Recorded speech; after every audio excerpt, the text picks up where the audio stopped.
Well, Hyunbin, I think the military's inability to detect these drones in the first place has really raised concerns in the minds of many South Koreans. I'm sure the South Korean Defense Ministry is busy coming up with measures to counter possible threats.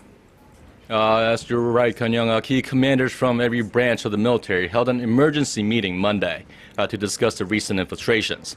Defense Minister Kim Kwan-jin, who led the meeting, urged all of the military to be at the ready for any threat out of Pyongyang.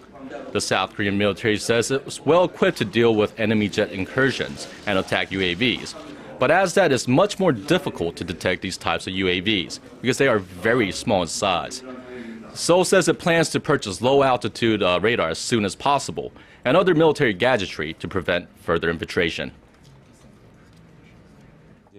The radar the military is looking into purchasing would be multi-purpose.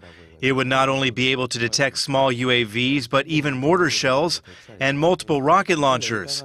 The government should set it up in key military and government facilities. The Korean military is working on developing a low-altitude radar that can detect small UAVs, which is expected to be complete by 2018.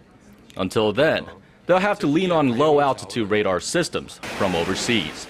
There are two different types of high-accuracy low-altitude radars the Korean government is looking into: the Israeli radar system and the British radar system known as Plextech.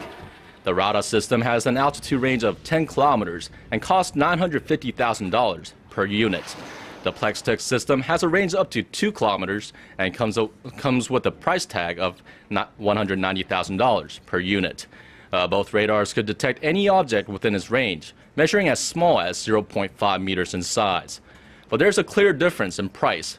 Experts say if the government wants to cover all of the Seoul metropolitan area, they would need to buy around 187 units of the low-altitude radar systems. For the radar system, the price would be $177.5 million. For the Plextechs, the price would be around $36 million.